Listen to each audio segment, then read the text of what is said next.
wee conversation, right? We thrive at night in Serbia. Will live with me forever. Only thing remember it. I think without grassroots football, I wouldn't have had a platform to get to this level. For me, over the last year, I think if the club wasn't here, I would have struggled. Grassroots football is so important. You look back and think where you are today, it's a big part of it. So it shows how important grassroots still is, and we need to still keep it alive. We're all behind you. And all the best. Good to see you. Speak to you again. Hello and welcome along to the Grassroots Football Show with me, Jules, alongside the one and only Robbie Savage. The past year has brought the game we love to a standstill, with the simple pleasure of just being able to play football taken away from us. Those ice-cold Sunday mornings, unwashed kits, open goals missed, but now it's back. And we're here at Horsforth St Margaret's in Leeds to celebrate the return of grassroots football. Over the next hour, we're going to be visiting local clubs and volunteers to find out how they uplift communities and also through groundbreaking strategies, how they've managed to stay connected through one of football's toughest times. Plus, with a huge summer of football just around the corner for both grassroots and internationals, we'll be heading into the men's international camps across the 4 home nations to catch up with some of the biggest names in the game. Coming up today, we sit down with England trio Ben Chilwell, Mason Mount and Declan Rice. If we didn't have you, we wouldn't win the tournaments, bro. We take a look inside the Scotland and Wales camps.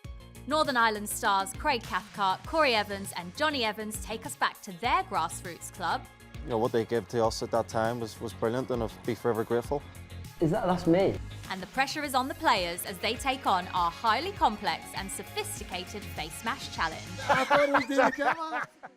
It's a very exciting time in the football world with international honours up for grabs, but also for grassroots football clubs like Horsforth St Margaret's here in Leeds, where there are finally people back playing football with a smile on their face, as they should be. And Robbie, we know you've got 2 young boys. Charlie just signed for Manchester United and Freddie plays for your under-15s. How important was grassroots football to them? Oh, massively important, you know, building friendships, camaraderie for their mental and physical well-being. My youngest son, Freddie, has his kit laid out on a Saturday night.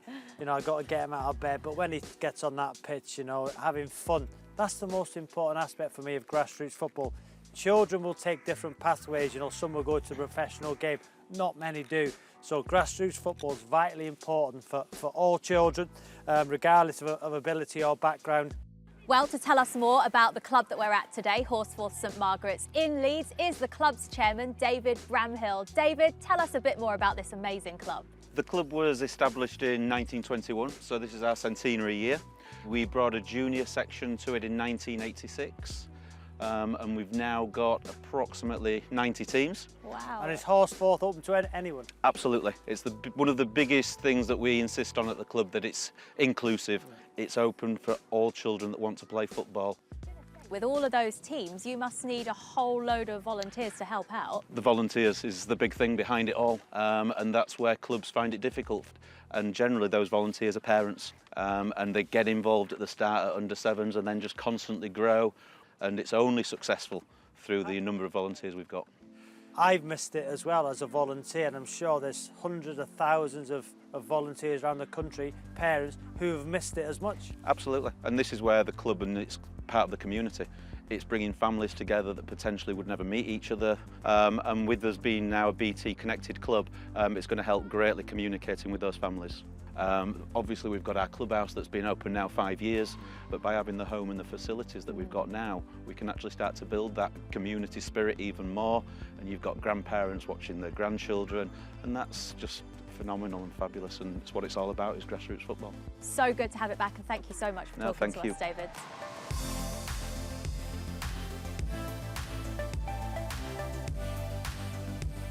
For many of the children here and across the home nations, the dream is to go on and become a professional footballer. So joining a grassroots football club is the perfect place to start. To prove that, we travelled to a club in Carrickfergus who have been bringing through some of Northern Ireland's finest talent.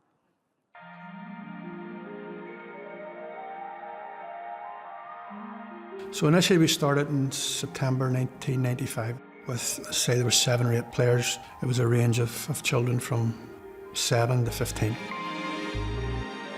You know, it's about developing players as opposed to winning matches. It's about enjoyment, and it's about people working hard to get better, and it's just a healthy sort of place to be. I'm Mervyn Montgomery, committee member at Green Island Football Club. I was actually one of the founding members of the club. I first joined the football club around about the age of 9 or 10. Green Island Football Club's special to me because just a sense of community about it. It's where my friends are. I come here to see my friends, I come here to make new friends.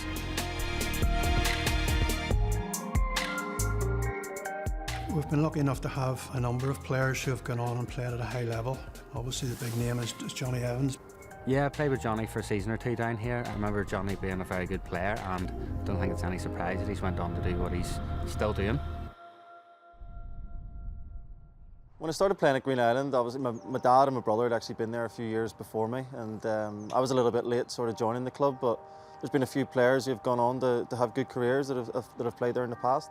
John didn't come until later on because he was already at other clubs in the area, and he came to Green Island the last few years before he went to Manchester United actually. I remember the night Johnny Evans actually made his debut, and Ori Sanchez gave him his debut, but he played him at left back, which is centre back, and I was sort of really nervous because he was right beside where we sit, and but he was superb. Even now he plays with a suit and tie on, you know, to be honest, doesn't he? He's super. I went to Green Island when I was about 14. I was at St Andrews just before then, so I was fortunate enough to play at two of the best clubs around really. I first joined the team when I was 7 years old. Still this day I remember like my first training session was at the Valley Leisure Centre, and I was joining in with the under-7s at the time. I was probably quite shy as a young boy, and sort of that helps, you know, develop you, and you know, just really enjoyed my time there. It was a stage in my life where I was starting to, you know, go on trial at football clubs across the water, and it was a chance for me to sort of, you know, just have that sort of, keep that bit of enjoyment and groundedness, and the enthusiasm from the coaches that were involved there. And you know, some of those coaches have still travelled to Northern Ireland games, and we see them, you know, sometimes we're always on the same flight as them, and you know, what they gave to us at that time was brilliant, and I'll be forever grateful. At one stage I think we had 3 out of the back 4 playing for Northern Ireland, and yeah, I think everyone's always keeping a wee bit of an eye out for the ex-Green Island players more than anyone else.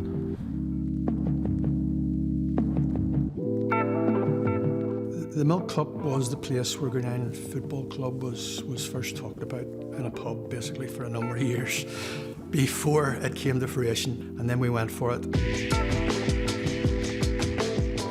Well, the Milk Cup was, you know, for me growing up, that was like the big occasion every summer, you know, going up, and our next door neighbour actually had a caravan up at Castle Rock, so they used to lend it to us every year, and we'd go up there and make a real week of it. But I know the tournament really well, and obviously the finals and TV and stuff, so it's great memories, you know, growing up watching it and having the chance to be involved in it as well.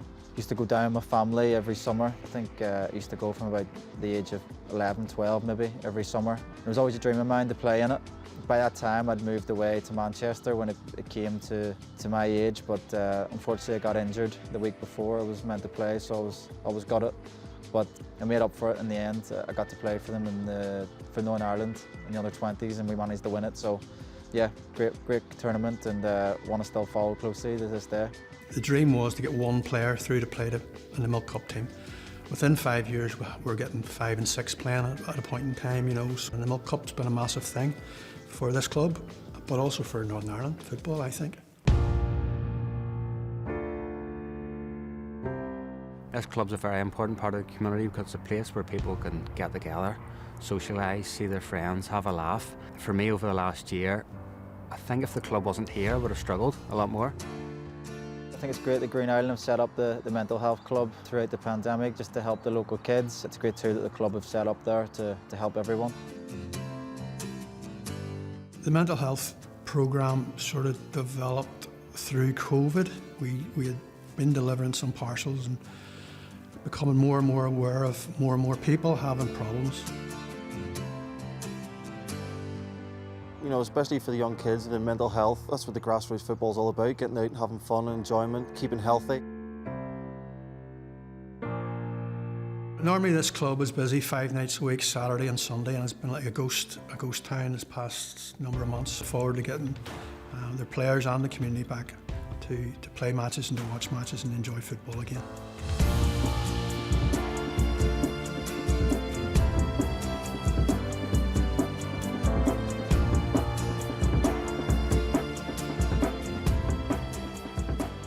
It'd be good to get them back cheering and clapping and enjoying the football from a spectator point of view as well, because that's very true. I think the short-term plans for the club is get the players back. The players that were here before, get them back. Once we can get back training, once we can get back in the gym, once we can get back playing matches, then we'll look to push on again. Everyone's missed football in COVID. Absolutely. Absolutely.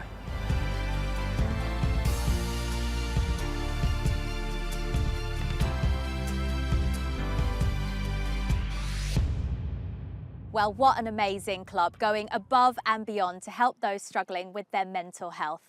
Time for a break now, loads more to come, but before that, we put Johnny and Corey Evans to the test to find out how well they know their teammates in the Face Mash Challenge. See you in a few minutes. 3, 2, 1. That's me and somebody I know else, but I don't know who it is. Shane Ferguson. Is that right? Look closer at his eye. Johnny and Sturdy. That's Joey Dole. That's Ballard and John Thompson. that's Boise and Conor Orton. Corey McGilchrist. Jordan Jones. no, that's Paddy and Craig.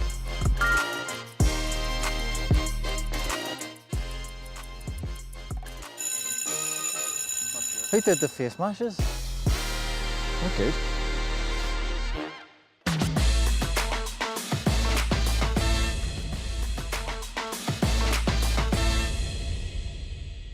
Hello and welcome back to the Grassroots Football Show, where we're shining a light on grassroots football. Coming up later, we'll be catching up with England, Scotland and Wales. But here at Horsforth, we're joined now by Under-8s manager Jess Heald.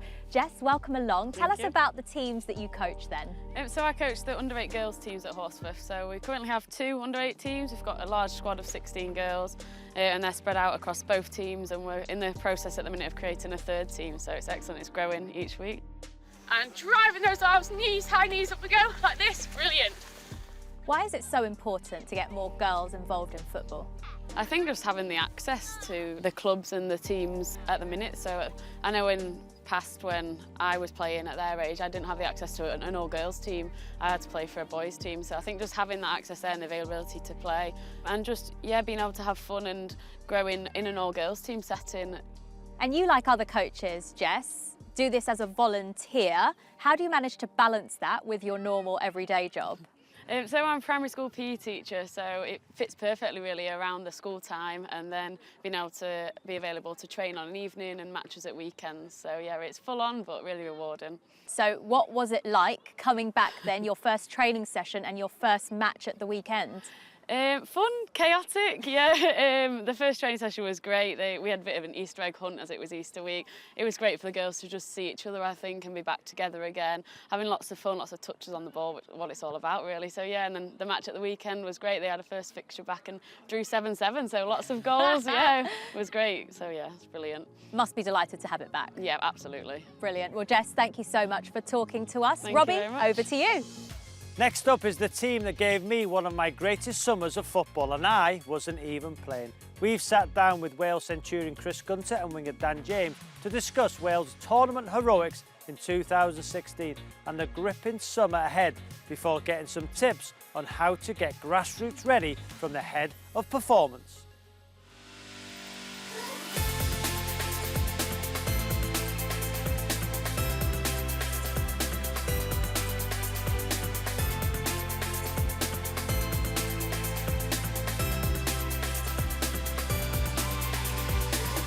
In 2016 was just one big bubble and a mad ride, really. I think we was away for such a long time in the end. Going into it not fully knowing what we could achieve and what was going to happen when we was there. Just pure enjoyment, success that came along with it, and you know, everybody, whether they was there supporting or back home watching, you know, the whole country was together, and to have that sort of bond with the whole nation was something that will live with everyone forever, I think. And it's good because people watching back home, the younger players coming through, or the ones that experienced it, you know, it makes everybody hungry to go on and try and do it, you know, over and over again. I think everyone was so surprised of how far they got. The fans played such a big part in it as well, and I just hope that this summer we'll be able to get, fans in to be able to experience that again. I've always said what the fans give this team, they're massive to any success that we've had, and no doubt, you know, we'll have, you know, in the future as well.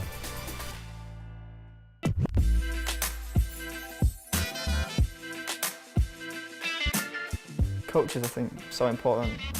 Away you go, drive! Whatever stage you're at your career, you always want to develop, you always want to learn, and staff behind the scenes obviously don't get the credit they deserve, and in lockdown especially, it's obviously been tough, and it was easy just to sit there and do nothing and think, oh, I'll be back in 3 months playing football, and I think with them just setting new goals and keeping you motivated was massively important to get through that stage. My name's Tony STRUDWICK, Head of Performance, the Football Association of Wales.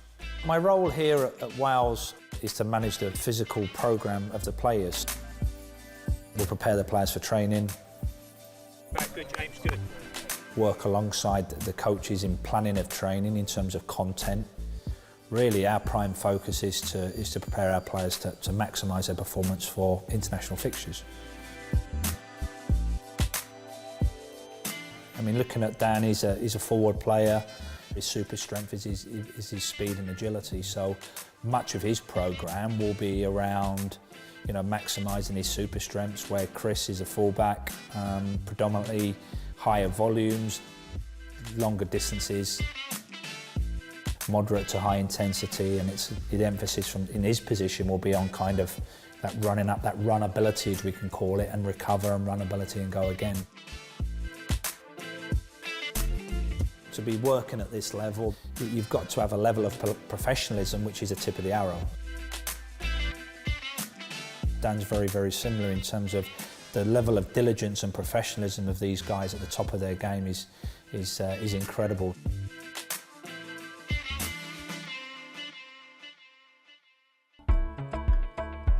Grassroots football is so important. I think sometimes you underestimate it, but when you look back and think where you are today, it's a big part of it. I started when I was 6 or 7, and at that time it was just about playing and enjoying football, being with your friends, and then it comes to a stage where you kind of take it seriously and then say, oh yeah, I want to do this for a job.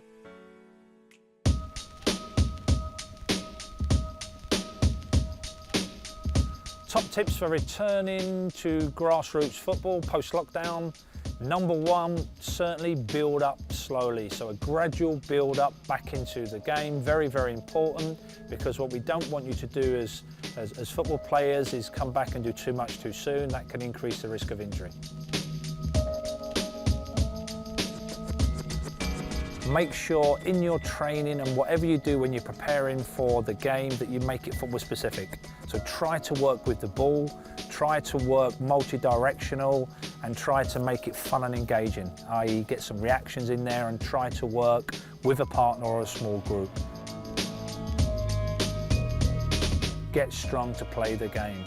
It's really, really important that we do the football specific training, but we do the strength work to support that. What that looks like doesn't necessarily have to be in a gymnasium environment. It can be bodyweight exercises, single leg squats, lunges, and so on and so forth. But that allows you to be strong for the football specific movements and actions that you'll do at grassroots football.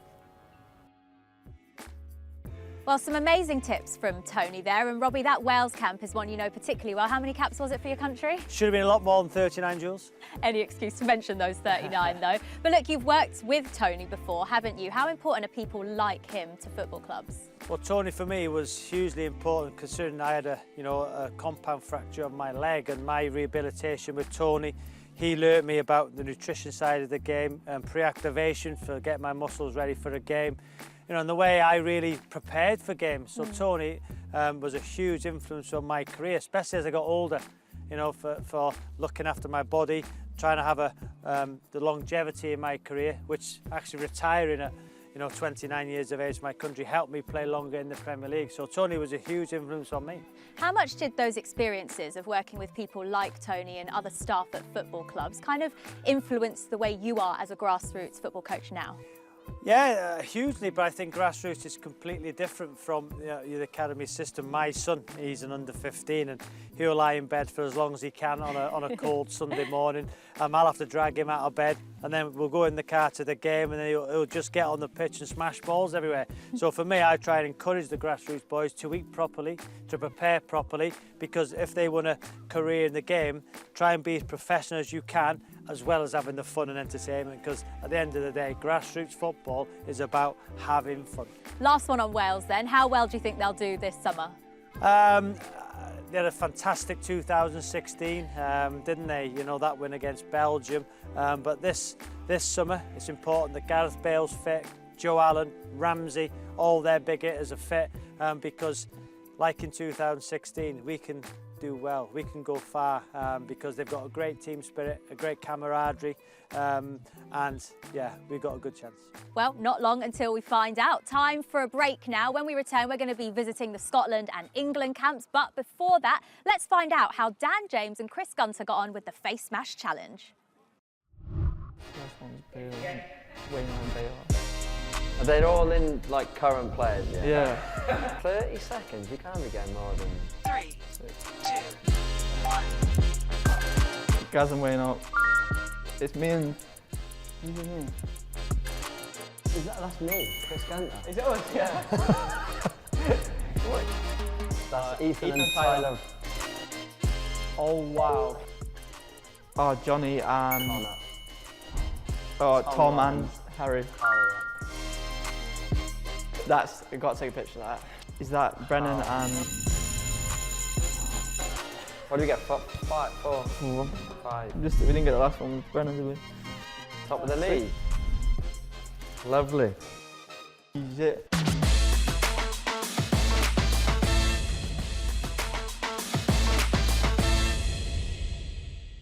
Hello and welcome back to the Grassroots Football Show, where we are championing local clubs throughout the UK. But for the next stop on our road trip, we travelled 400 miles north to visit a club in one of the most remote parts of Scotland, who, with the help of BT's Connected Clubs initiative, made sure their fans didn't miss a match during lockdown.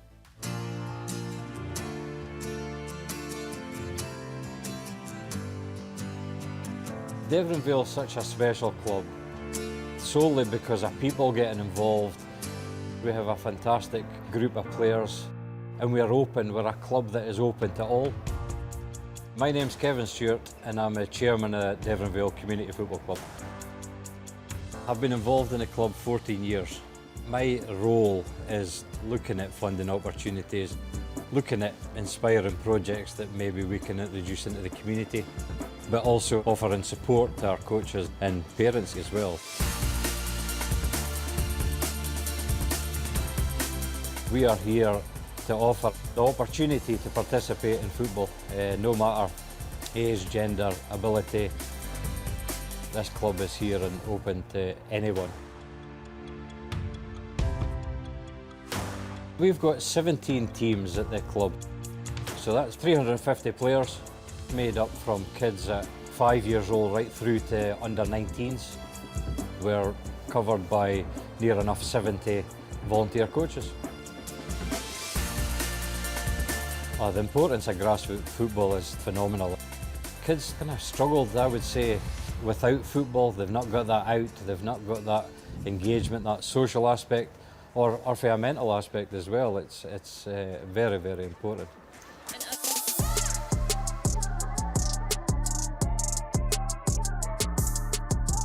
Jake Watt, centre midfielder when I play for Devonvale.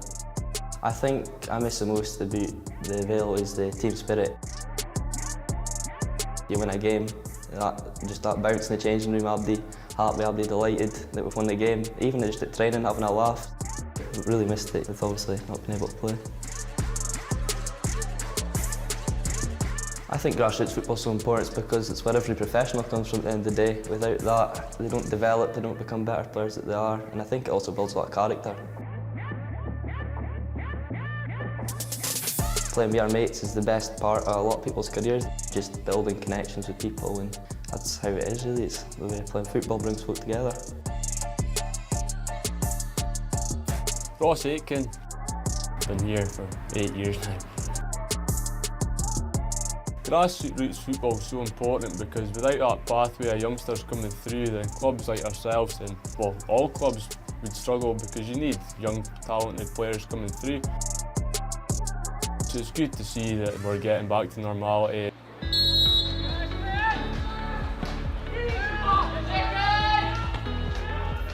So we connected with the fans through a pay-per-view, and it was a Scottish Cup game, Devon Vale against Camelot, and it was, they paid £5, fans paid £5. Feedback from the fans was fantastic because it was given that opportunity for fans to be able to watch the game in the comfort of their home. It was almost like watching a Premiership game, but it was on obviously down at the Vale. It was just kind of a wee bit surreal just seeing the Vale playing on your screen rather than being at the game and that, so it was brilliant to watch, yeah. Unfortunately, that was a bad result that day, but hopefully going forward, it's something the club can maybe do for fans that can't get to every game.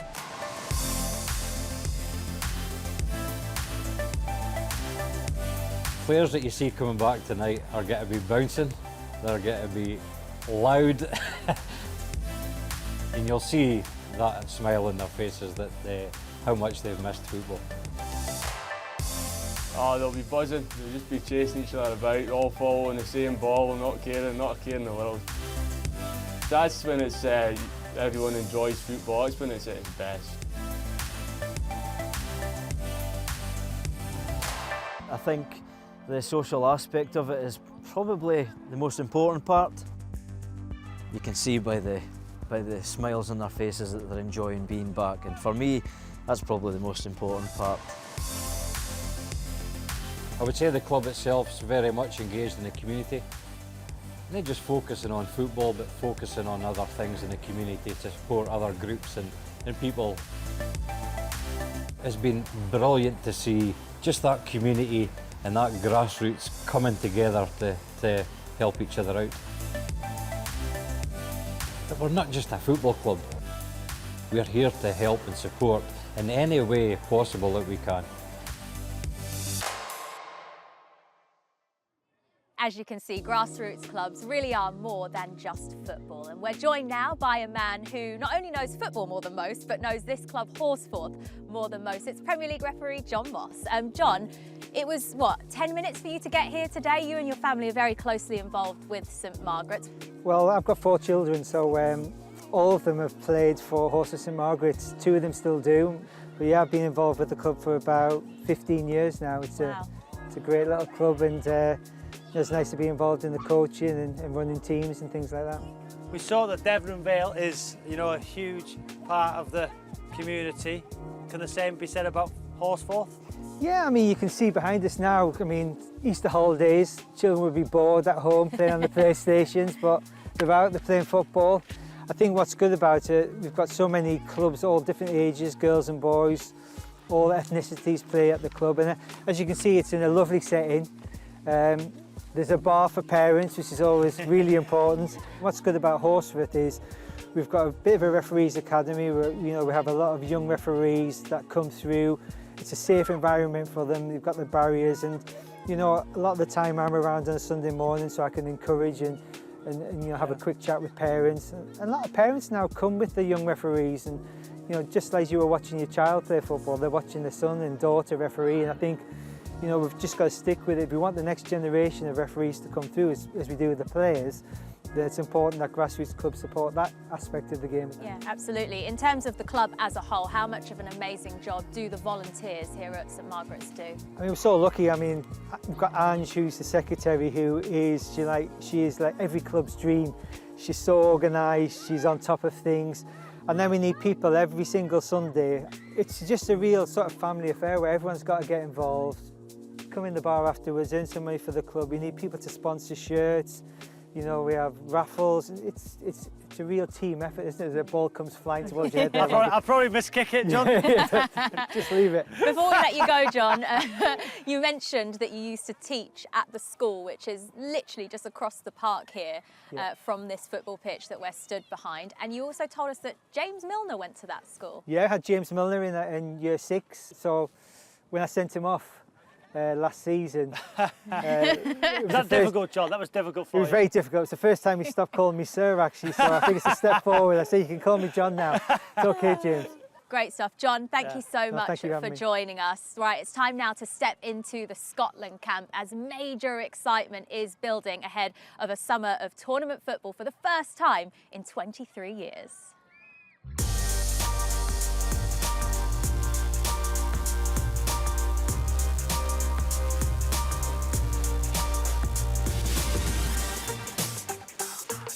Grassroots football is obviously so important for people's mental health. I think for a start, I think it gets a lot of people out of the house.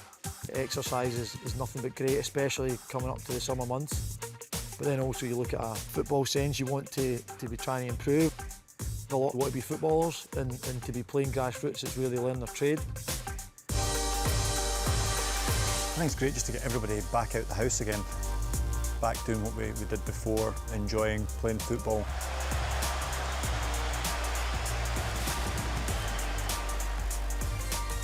It's such a big part of everybody's life, whether they're playing, supporting, socialising with their friends and having that enjoyment.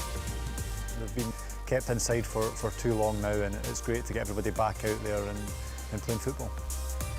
The one thing every footballer has in common, your background changes, but everyone started at grassroots and you work your way up.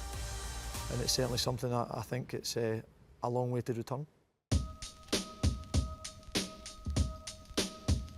To all the grassroots players out there, I'll just say go and enjoy it. Go back out there, play as much football as you can. I'm sure everybody has missed it. I think enjoy having the simple things back that you maybe took for granted before.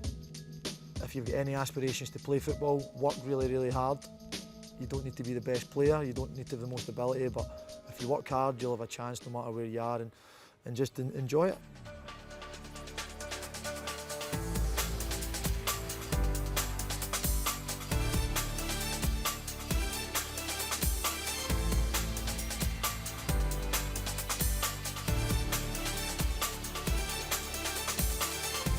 This summer is very exciting for everybody. The guys in the squad, there's a great atmosphere here because we've got something to aim for. It's been so long that we haven't had football in the summer here in Scotland. And so it's great for all of us to have something to look forward to. Really optimistic about going to a tournament. I think it's something that none of us have experienced. But it's just going to be uncharted territory for us all, and we're going with excitement. I'd say a giddiness. It's exciting for the country coming out of lockdown to have this to look forward to. It's really going to lift the mood, and hopefully as players we can do something on the pitch that'll make them happy. A memorable summer coming up for Scotland. Time for another break. But Craig Gordon has got Wales' score of 5 to beat in the Face Mash Challenge. Let him do it. You can do it instead of me. You'll be better. It's like the face all mashed up and you've got to say who it is. And it's him? Aye. Oh, Ryan Fraser. Andy Robertson? yes.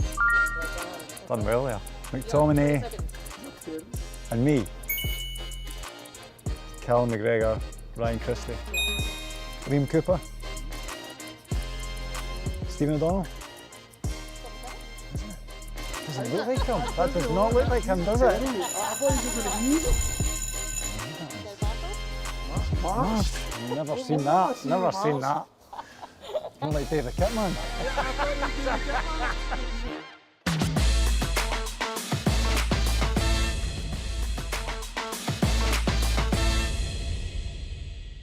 Welcome back to the Grassroots Football Show. Robbie and I are joined at Horsforth St Margaret's in Leeds with their club secretary, Angela Emery. And tell us what your role as the club secretary entails. Yeah, so as club secretary, I've got to make sure that all the players are registered, that the coaches have got their qualifications, but it's not just that, it's about marking the pitches out if we need to, putting the nets. It's kind of hands-on for everybody. Bit of everything. Yeah. And how difficult has the last 12 months been? It's been awful. I think you don't realise how much you miss it until it's gone. So it used to be, it's a massive part of our week. So myself with my boys that play as well. So I think the children have definitely missed it, and they miss being with their friends and being outside and playing football, doing something they love. But as parents and volunteers, we've really missed it. And your children still play for Horsforth now, right? Yeah, so Charlie's under 15s and Jack's under 10. So yeah, we've 13 years of doing this now. Yeah, it's good. We're going to be chatting to Charlie in a bit as well, aren't we? So look forward to that. Yeah. I know how important volunteers are to grassroots clubs. Tell the audience how important people like yourself are. If we don't have volunteers in grassroots football, there is no football. We need coaches, we need people that can run tuck shops, fundraise, sort out sponsorship for kids, mark out the pitches, pick up the bits on the playing fields that have been left behind. Everything like that is really important. That the more volunteers we get, the less work it is for everybody. How do you get involved then? If you wanted to help volunteer at your local football club, what advice would you give to someone that wanted to do that? There's a full list of all the grassroots football clubs on the FA website, so you can look on there, see who your local one is.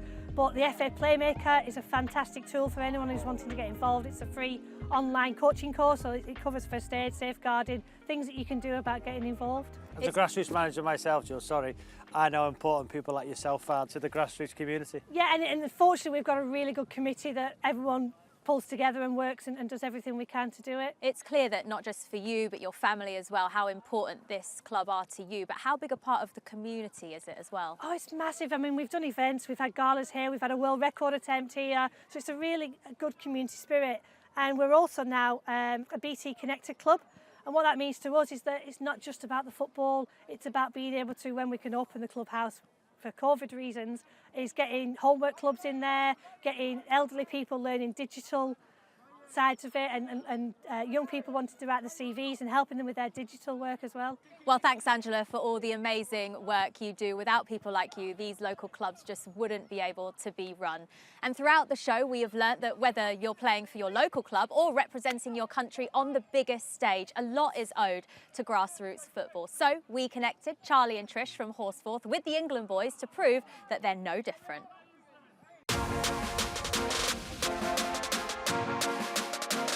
Yeah, when Mason was growing up, I'd probably say he was the better one. Every tournament we used to go on, player of the tournament by far. Who would make the best manager? I'd be assistant. Maybe Decker's manager. I think he's got a bit more authority. I started with Ball Hunt Rovers in Portsmouth when I was probably like 5, I think, which I think was 1 year too early. Then I should have been going. And then to United Services, it's in Portsmouth as well. So I went to 2 teams. Dec also joined me a couple of times in some tournaments, didn't we, in the summer, and we had some games. I used to go on a Sunday, and like his dad used to be the manager, and he'd like put a little team together for the tournament. It'd be like me, Mace, like maybe a few others from the Chelsea side, like a few of his mates from Portsmouth. And honestly, it was so competitive, but it was like one of them fun tournaments where there's loads of games going on. It was like kick it, who can kick it the hardest on the side. Remember like them type of games, like off the side of the pitch. Every tournament we used to go on, player of the tournament by far. Nah, not every tournament. We was quite similar. Yeah, no, we were similar, but if we didn't have you, we wouldn't win the tournaments, bro. Just the midfield, like in the midfield, used to just run stuff for fun. I think it's just because I just used to run around a bit. We've got so many pictures. They sent me some the other day of us two like holding a trophy together. So yeah, grassroots football, I'd probably say for all 3 of us, has been a massive part of the career so far. I personally got scouted from playing grassroots football, which got me to Leicester. There was 4 or 5 of us that were quite talented and kind of pushed each other. Although we didn't look at it that way at that age, it was just playing for the fun of it. I think, I was lucky enough to be at Leicester for a number of years, and I think, these 2 have probably had pretty similar experiences. No, the preparation's going really well. I think as a, like a foundation group, we've been together for, a number of years now. If you asked any of the boys, if they enjoy coming away, everyone would say, yeah, we all get on really well. Away from football, which I think is important, going into a big tournament in the summer where we're going to be stuck together for, 2, 3, 4 weeks. We're all at different clubs, all competing, mostly at the top of the table, so there could also be a real banter about it sometimes. West Ham close to the top, are they, this year? There could be No, listen, there could be anyone up there. You know, some people could take that wrong or bring it into camp. There's none of that, you know, it's light-hearted, as you could see there. And there's always banter going on, and that's what you want, you know, you want a great squad, and that's what we've got, so yeah, we're really lucky for that. For us three to be on the same pitch together at a major tournament you dream of as a kid, you know, 3 young lads who have come through and then now in the senior team representing your country at the top level in front of a world stage, you know, I don't think you could ask for more than that. We're absolutely buzzing to hopefully be the games in England, especially the semi and final. It will be a special time and hopefully want to be there. Obviously it's been a very difficult year for everyone with coronavirus, so if us as a team, you know, that thankfully we're getting the opportunity to still do what we love week in, week out, if we can go and have a successful tournament and hopefully win it, that can bring some sort of happiness to what's been a very difficult year for a lot of people. I think, you know, with the squad we've got, we need to go out there and just be positive and, you know, be really successful, and I think we can do that. To play with these two, it'd be amazing in the summer.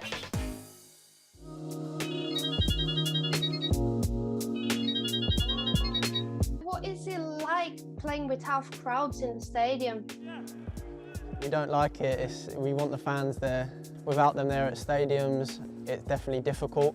The world we live in at the moment, that's the most important thing, that everyone's safe, everyone's at home, and we're still able, luckily enough, to put on entertainment for them at home. We really respect that, and it means a lot to us to be able to go out there and still play football, even though we are in lockdown and with everything that's going on.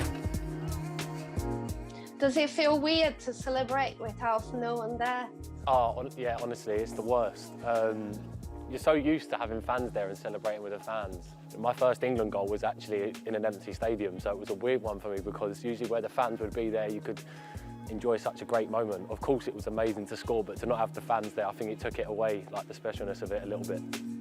Why is grassroots football so important? I think grassroots football is important, and these two will probably back me up here. You know, scouts from the big clubs will come and watch grassroots tournaments, and you know, if you are a player that has good ability, it's going to give you that chance to go to the next level and hopefully get the chance to play in an academy, which can really, you know, kickstart your career. Building up to that point of an England cap, you know, you look along the way, like the journey of where it all started. I think without grassroots football, you know, I wouldn't have had a platform to come and now get to this level. So it shows how important grassroots still is, and we need to still keep it alive and, you know, keep it fresh. But yeah, getting that first England cap, you know, just shows that, you know, anything's possible. Oh, we've actually got a shirt. So me, Deck, Chile, we've got a shirt for you. We're going to send and we're going to sign it and then send it to you. So that's going to be coming your way as well. Oh, thank you so much. No problem, no problem. Go on that nice wall that you've got behind you. Oh, it'll be straight up there, don't worry. Thank you, guys. Well, we're now joined by Charlie, one of the lucky people from Horsforth, to speak to the England players. What was it like, Charlie? It was nerve-wracking, but at the same time, it was like really amazing to actually speak to them. Were you more nervous meeting them or me? I don't know. You don't have to please Robbie, it's all right, Charlie, don't worry. Look, we spoke to your mum, Angela, a little bit earlier as well. She does a lot for the club, doesn't she? Yeah, she does. She's a massive help. But it's really nice to have like a family member in high up in the club, because you actually get to see what goes on behind the scenes. I think there's 90 teams at Horsforth. Which team do you play for? I'm in the under-15s team. There's 2 under-15s teams, and I'm in the one that plays in the Craven League. And I bet you're a pretty good goalkeeper? I like to think so. I don't know. Yeah, I play in goal, I always have done, but I was always bad outfield anyway, so they stuck me in goal. So was I, Charlie. Don't worry about it. I knew you'd be a goalkeeper because you're taller than me and you're about 20 years younger than me, so there you go. How much did you miss playing during lockdown? You know, even when the pitch is, you know, muddy or rock hard and the weather conditions out there, it's just good to finally get back. You actually look forward to it because you haven't done it for so long. And I know it's really influential for people that haven't done anything during lockdown. Can you express how important grassroots football is to youngsters like yourself? It gives them a stage to actually go and play football. You don't have to be, you know, the next Messi, you know, not be able to kick a ball, but you still have a kick about with your mates, and that's the main thing, I think, just to enjoy it. Wise words, Charlie, very well said. Well, look, when you went to meet the England boys, Mason Mount promised you a signed England shirt, Unfortunately, he didn't get you, would have got one of mine instead. No, we've actually managed to get that. Oh, As if by magic, it has appeared just at your feet. It's anti-back, don't worry. Oh, thank you. Nice and COVID safe, but if you wanted to open it and have a look, we'd Yeah, love right, to see it will on do, camera, because me and Robbie haven't seen this yet. There you go. Let's have a little wow. look at that. Oh, wow. Very nice. Happy with that? Oh, that's amazing, yeah. I thought he was joking. No, Oh, that's not awesome. at all. That's the second prize. The first one's a Gareth Bale signed Wales one. Nah, I think I'm definitely more on your side with this one, Charlie. Well, thanks for talking to us, Charlie. Yeah, thank you for having me.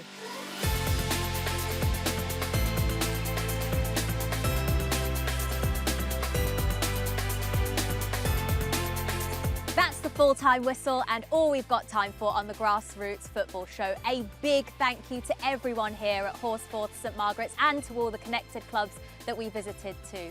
Grassroots is the nation's game, and it's clear to see what an important role it plays both on and off the field, and everyone is delighted to have it back, especially Mr Grassroots himself, Robbie Savage. Yes, I am, Jules. So from Horsforth under-7s right up to the home nation squads battling for international honours this summer, we wish you all good luck on the pitch.